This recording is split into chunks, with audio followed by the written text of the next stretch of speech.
19h, merci de nous rejoindre sur Al24 News. Madame, monsieur, bonsoir. Voici les titres de l'actualité.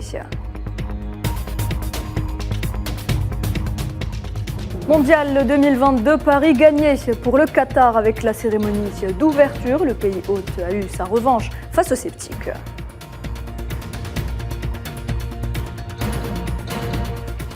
Le Qatar, premier exportateur de gaz naturel liquéfié, intensifie ses exportations vers la Chine. Qatar Energy et Sinopec viennent de sceller un contrat d'approvisionnement historique à très long terme.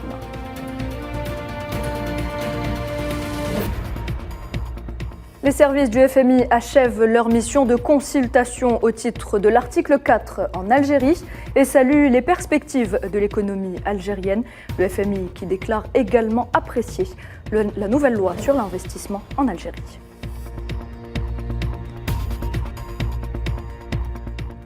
L'opération turque Griffe épée poursuit son cours. Le ministère turc de la Défense a publié des images qui montrent des avions turcs, des avions de combat participant à l'opération.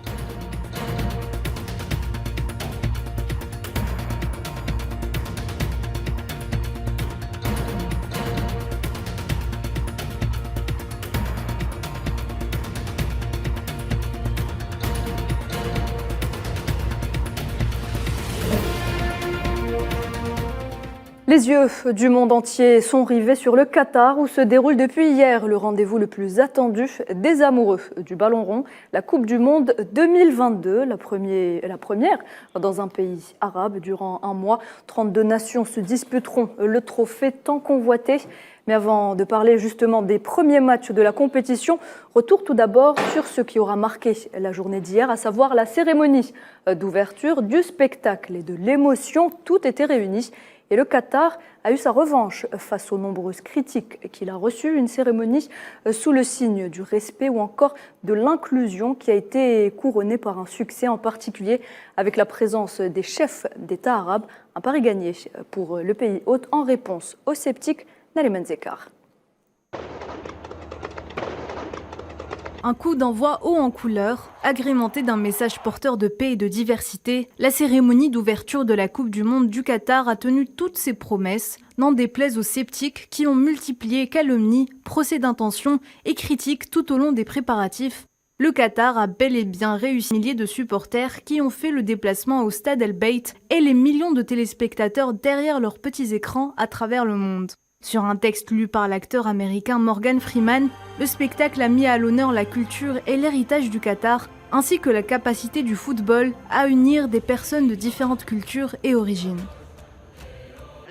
Plusieurs chefs d'État invités par l'émir du Qatar, le cheikh Tamim Ben Hamad Al Thani, ont d'ailleurs fait le déplacement. Le président algérien Abdelmajid Tebboune sur place n'a pas manqué d'ailleurs de saluer les efforts du Qatar. أقل ما يقال أنه تنظيم عالمي يشرف دولة قطر الشقيقة ويشرف العالم العربي كذلك وفيه أقوال وأقوال وأقوال خليهم يتكلموا. Une Coupe du Monde inédite, une première en terre arabe. Il n'y a rien de plus beau que de voir toutes les personnes ignorer leurs différences et célébrer ensemble la diversité. Et le président algérien Abdelmajid Tebboune a regagné Alger ce soir après avoir assisté donc à Doha à la cérémonie d'ouverture du Mondial 2022. Je vous le disais en début de journal, jusqu'au 18 décembre, les 32 nations en compétition vont tenter de remporter le fameux sésame. Cet après-midi, la première équipe africaine est entrée en lice. Le Sénégal a affronté les Pays-Bas. La rencontre vient de se terminer et c'est une défaite du Sénégal. Les Lions de la Teranga s'inclinent donc dans les toutes dernières minutes de la rencontre. Et c'est donc l'Équateur et les Pays-Bas qui prennent la tête du groupe A avec 3 points. Un peu plus tôt dans l'après-midi, sévère défaite de l'Iran face à l'Angleterre. Les Anglais ont malmené les Iraniens qui se sont inclinés 6-2.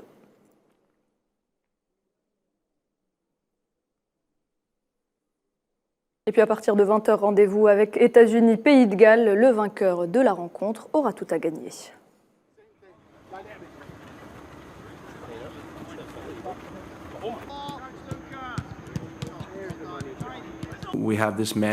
Nous avons cette chance d'incarner le changement et pour nous, il s'agit de commencer par l'individu et de comprendre que chaque individu a le droit ou l'obligation de promouvoir le changement à son propre niveau et c'est quelque chose sur laquelle nous nous sommes focalisés en tant que groupe, en tant que fédération, en tant qu'équipe. Nous le savons, nous avons prouvé que nous pouvons aussi être compétitifs dans la Ligue nationale contre la Belgique, contre une très bonne équipe néerlandaise. Nous sommes nouveaux dans le tournoi et il pourrait y avoir quelques surprises en cours de route. Donc il n'y a pas de pression sur nous. Nous allons en profiter et nous allons être compétitifs. Voilà, alors États-Unis, Pays de Galles à suivre à partir de 20h. Et en cette fin d'année 2022, le Qatar est sur tous les fronts, 5e producteur de gaz naturel au monde, après la Russie, les États-Unis, le Canada ou encore l'Iran. L'Émirat est devenu le premier exportateur de gaz naturel liquéfié, des exportations qui s'intensifient notamment vers la Chine. Qatar Energy et Sinopec viennent justement de sceller un contrat d'approvisionnement historique à très long terme. Mohamed Wali Ben Chaban. Le Qatar et la Chine signent un contrat d'approvisionnement historique de 27 ans en gaz naturel liquéfié. Cet accord permet à Qatar Energy de fournir quelques 4 millions de tonnes de GNL par an au géant chinois Sinopec à partir de 2026. L'accord renforcera les relations bilatérales distinguées entre la Chine et le Qatar et contribue à répondre aux besoins énergétiques croissants de la Chine. L'accord ouvrira un nouveau chapitre distingué dans notre relation avec Sinopec, qui couvre également des domaines différents. Pour Pékin, le Qatar est le plus important fournisseur de GNL au monde et qualifie cet accord signé d'historique. Notre coopération avec Qatar Energy, dans le cadre du projet Northfield East, répondra non seulement aux besoins du marché chinois avec des investissements dépassant 80 milliards de dollars et devrait entrer en production d'ici 4 ans. Le projet Northfield South représente le cœur des réserves gazières du Qatar. L'objectif est d'augmenter à 60% la production et atteindre 126 millions de tonnes par an d'ici 2027.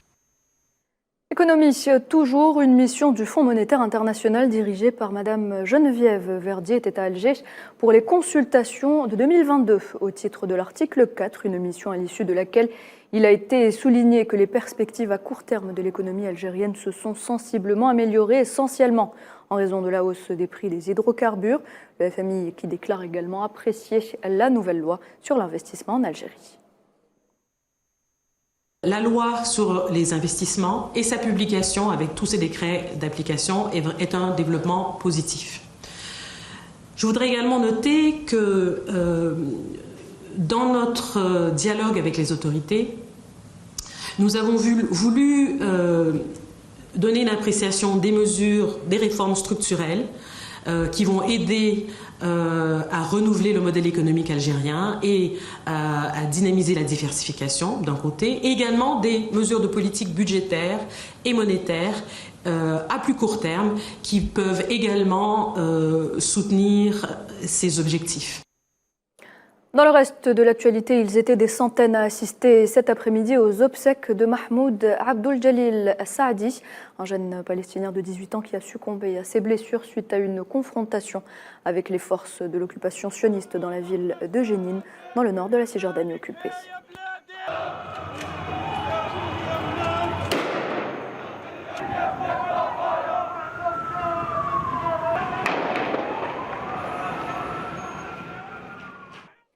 Les enfants sahraouis sont eux aussi victimes de graves violations. L'Observatoire sahraoui pour les enfants et les femmes appelle les Nations Unies à envoyer un comité pour enquêter sur les graves violations dont sont victimes les enfants sahraouis dans la partie occupée du Sahara occidental. Il s'agit d'un appel renouvelé à l'occasion de la Journée internationale des droits de l'enfant qui coïncide avec le 20 novembre de chaque année.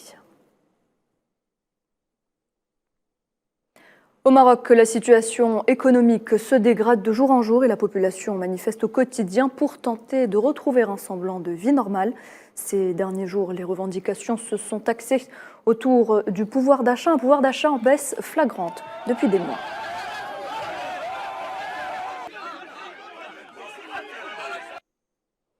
Et puis la semaine pour l'industrialisation de l'Afrique se poursuit à Niamey au Niger. Cet événement d'envergure sera marqué par 2 sommets extraordinaires des chefs d'État et de gouvernement de l'Union africaine. Plus de 20 chefs d'État et près de 2600 délégués sont attendus au panel conférences, expositions et forums qui seront organisés au cours de cette semaine. Au Nigeria, des attaques meurtrières contre une base militaire et une ville du nord-est du pays, près de la frontière avec le Niger, ont fait au moins 11 morts, dont 9 soldats selon des sources de sécurité. Ces attaques ont été commises par des éléments du groupe terroriste Daesh en Afrique de l'Ouest.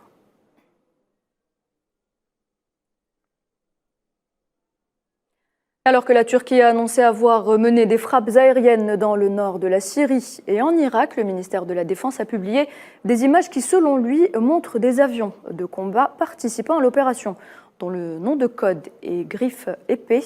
Les raids menés principalement contre des positions tenues par les forces kurdes en Syrie auraient fait au moins 31 morts. Sofiane Baroudi.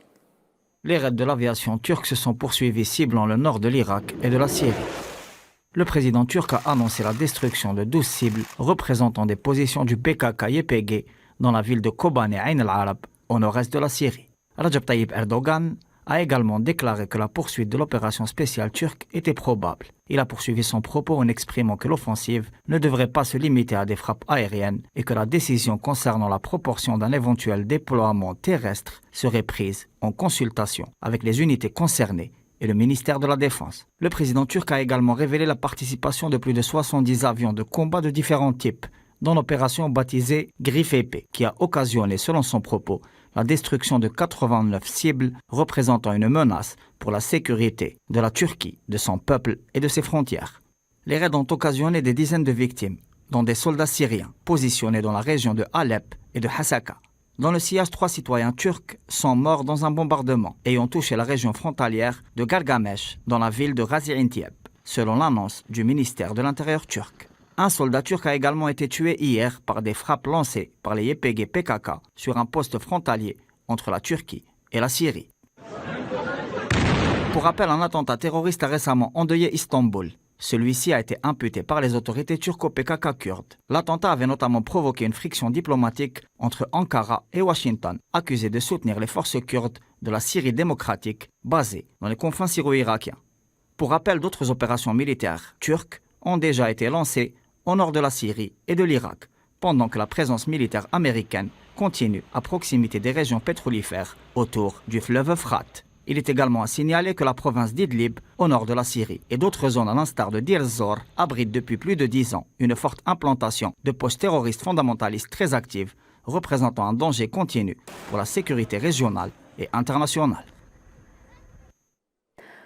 Au Kazakhstan, c'est sans surprise que le président sortant Kassym-Jomart Tokayev remporte l'élection présidentielle en l'absence d'opposition, confirmant ainsi son statut de nouvel homme fort du plus grand pays d'Asie centrale. Une large victoire selon les résultats préliminaires donnés ce lundi par la commission électorale avec 81,31% des voix.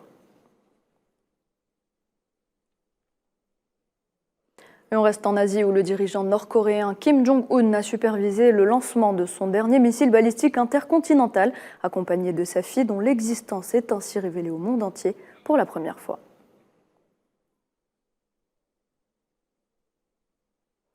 On termine avec ce drame en Indonésie. Au moins 162 personnes sont mortes et des centaines d'autres ont été blessées dans un tremblement de terre de magnitude de 5,6 sur l'échelle de Richter survenu ce lundi sur l'île indonésienne de Java. Le bilan pourrait être revu à la hausse en raison du grand nombre de personnes toujours bloquées sur place.